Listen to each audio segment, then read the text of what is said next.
नमस्ते बच्चों, आप सबको 8वीं कक्षा के तीसरे अध्याय में स्वागत है। आज हम हमारे दूसरे इकाई के पहले पाठ को पढ़ने जा रहे हैं, जो एक कविता है और उसका नाम है सुख दुख। देखिए, हमारे पाठ का नाम है सुख दुख। तो बच्चों, पहले ये देखिए, यहाँ एक चित्र दिखाई दे रहा है ना। इस चित्र में आप क्या देख रहे हैं? देखिए, एक बच्चा सो रहा है ना। तकिए में सिर रखकर एक बच्चा सो रहा है और वो सपना देख रहा है। हम भी सपना देखते हैं, है ना। तो सपना जो है वो एक मनमोहक दुनिया होता है ना। तो यहाँ 4 पंक्तियाँ दी गई है। देखिए, सपने वे सच नहीं होते जो सोते वक्त देखे जाते हैं। सपने वे सच होते हैं जिनके लिए आप सोना छोड़ देते हैं। यहाँ बताया गया है कि हमें सपने ज़रूर देखने हैं। जो भी सपना हम देखते हैं वे सच नहीं होते। फिर क्या है? सपने को साकार करना होता है ना।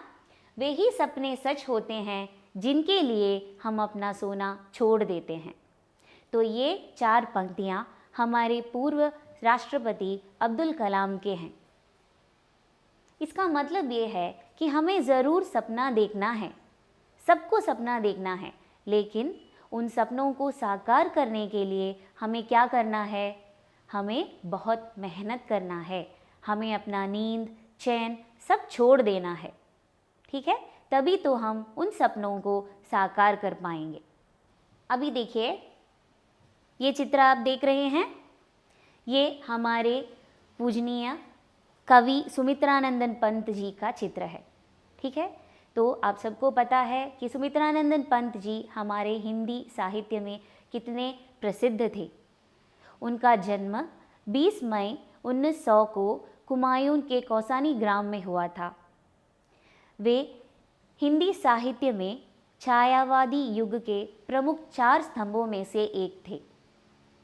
उन्होंने अपनी रचनाओं से हिंदी साहित्य को संपन्न किया है। उनका निधन या उनकी मृत्यु 28 दिसंबर 1977 को हुआ था, ठीक है। अब हम कवि सुमित्रानंदन पंत जी द्वारा लिखी गई सुख दुख नामक कविता पढ़ने जा रहे हैं। देखिए, सुख दुख।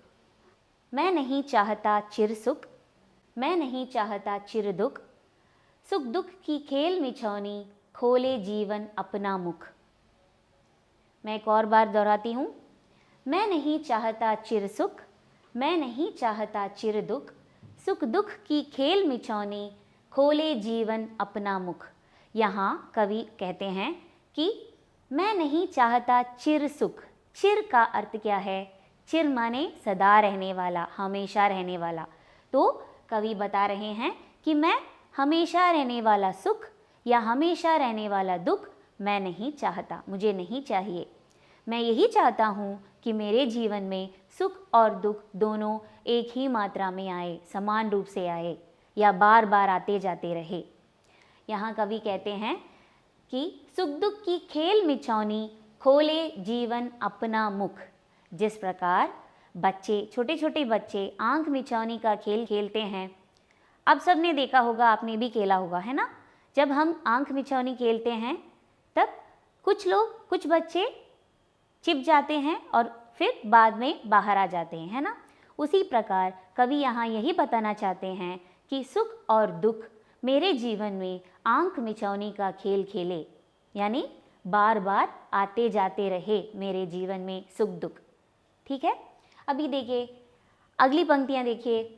सुख दुख के मधुर मिलन से यह जीवन हो परिपूर्ण, फिर घन में ओझल हो शशि, फिर शशि से ओझल हो घन।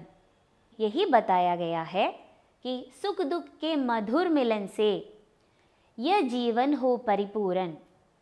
हमारा जीवन तभी परिपूर्ण होता है। परिपूर्ण माने परिपूर्ण, कंप्लीट। तो हमारा जीवन तभी परिपूर्ण होता है जब हमारे जीवन में सुख और दुख एक साथ आए, उसका एक मिश्रण हो हमारे जीवन में, उसका एक मधुर मिलन हो, बार बार सुख और दुख एक साथ आए। देखिए, फिर घन में, यहाँ कवि एक उदाहरण दे रहे हैं। फिर घन में ओझल हो शशि, फिर शशि से ओझल हो घन। घन का अर्थ है बादल, शशि का अर्थ है चांद। तो ओझल एक और नया शब्द है ओझल, जिसका अर्थ है अप्रत्यक्ष। ठीक है, हमने रात के समय आकाश को देखा है ना। हम क्या देखते हैं रात में आकाश में? चांद और बादलों को देखते हैं। कभी कभी चांद बादलों में छिप जाते हैं, है ना। उसी प्रकार बादल भी चांद की चांदनी से अप्रत्यक्ष हो जाते हैं। इसी प्रकार कवि यही बताना चाहते हैं कि हमारे जीवन में दुख और सुख आंख मिचौनी का खेल खेले, यानी कभी चिपके और कभी बाहर आके आते जाते रहे। ठीक है, अभी देखिए अगली पंक्तियां देखिए बच्चों। जग पीड़ित रे अति सुख से, मानव जग में बंट जावे, दुख सुख से और सुख दुख से। यहाँ कवि यही बताना चाहते हैं कि हमारा जो जग है, हमारा जग, जग माने संसार, ठीक है, हमारा संसार अति दुख से, अति का अर्थ यहाँ अधिक है। ठीक है, हमारा संसार अधिक दुख से और अधिक सुख से पीड़ित है। ठीक है, पीड़ित है माने पीड़ा में रहने वाले। तो यहाँ बताया गया है कि जो भी हमारे जीवन में जो भी चीज़ अधिक मात्रा में अगर आएंगे तो क्या हमें वो अच्छा लगेगा? वो हमारे लिए अच्छा नहीं होगा, है ना। तो वह ही यहाँ बताया गया है कि अधिक मात्रा में अगर सुख या अधिक मात्रा में अगर दुख हमारे जीवन में आएंगे तो क्या हो जाएगा? वो हमें पीड़ा प्रदान करेगा, हमें हमारे जीवन में शांति नहीं मिलेगा। ठीक है, देखिए, मानव जग में बंट जावे, दुख सुख से और सुख दुख से। हमारा जो जीवन है, मानव का जो जीवन है, उसमें सुख और दुख दोनों बांट कर आए। ठीक है, देखिए अगली पंक्तियां देखिए बच्चों।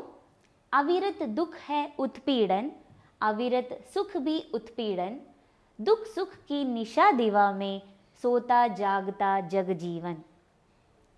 इन पंक्तियों में कवि बता रहे हैं कि अविरत दुख है उत्पीड़न।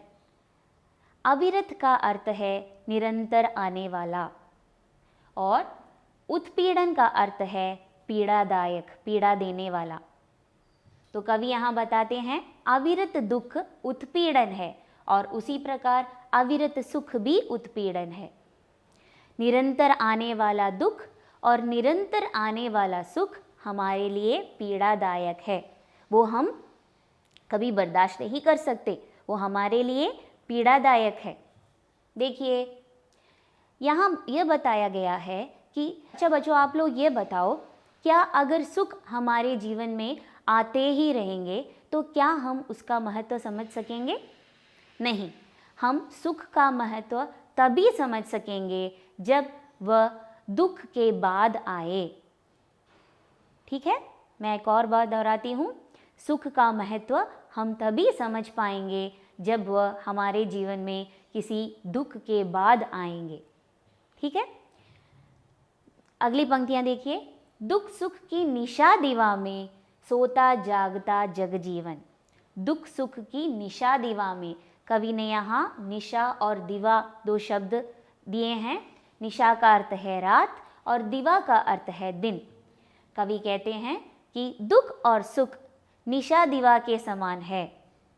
दुख को यहाँ रात के समान बताया गया है और सुख को दिन के समान बताया गया है। यहाँ कवि निशा और दिवा को दुख और सुख का प्रतीक बताते हैं।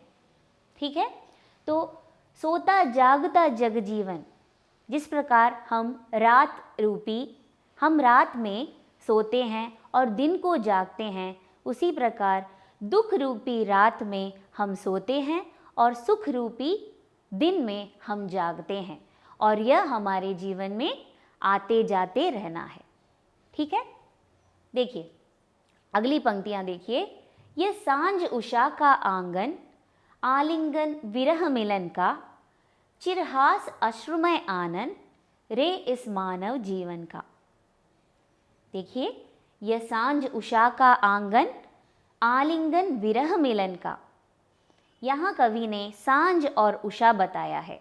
सांझ माने संध्या रूपी दुख, ठीक है। यहाँ सांझ को संध्या या दुख कहा गया है और उषा को प्रभात या सुख बताया गया है। कवि कहते हैं कि ये जीवन, हमारा जो जीवन है वो आंगन के समान है, वो एक आंगन के समान है जहाँ सांझ और उषा का आलिंगन होता है। अर्थात हमारे जीवन में दुख और सुख बारी बारी में आते जाते रहते हैं, है ना। उसी प्रकार देखो, सांझ रूपी दुख के बाद उषा रूपी सुख हमारे जीवन में आते जाते रहना है। यहाँ आलिंगन विरह मिलन का कहा गया है। विरह को यहाँ दुख का प्रतीक बताया है, ठीक है। और मिलन माने, विरह का अर्थ है सेपरेशन, ओके, और मिलन का अर्थ है मीटिंग। तो यहाँ हमारा जीवन विरह मिलन का एक आंगन बन गया है, दुख और सुख का एक सम्मिश्रण हो गया है हमारा जीवन, ठीक है। देखिए, चिरहास अश्रुमय आनंद रे इस मानव जीवन का। हास और अश्रु, यहाँ कवि ने एक और शब्द युग्म का उपयोग किया है, हास अश्रुमय। हास माने हंसी, ठीक है, और अश्रु माने आंसू। जब हमें सुख होता है तो हम हंसते हैं, है ना, और जब हमें दुख होता है तब हम रोते हैं। उसी प्रकार हमारे मुंह में जिस प्रकार सुख के समय हंसी आती है और दुख के समय आंसू आते हैं, उसी प्रकार हमारे मुंह में, हमारे मुख में जिस प्रकार हंसी और रुलावट बार बार आते जाते रहते हैं, उसी प्रकार हमारा जीवन ऐसा चलता जाएगा। देखिए, चिरहास अश्रुमय आनंद रे इस मानव जीवन का।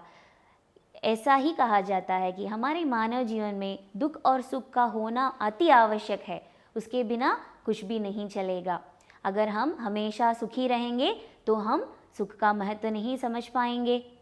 इसलिए कहा गया है कि सुख और दुख का हमारे जीवन में होना बहुत ही आवश्यक है, ठीक है। तो बच्चों, यही था हमारा कविता सुख दुख। तो हमारी कक्षा यही समाप्त होती है। धन्यवाद।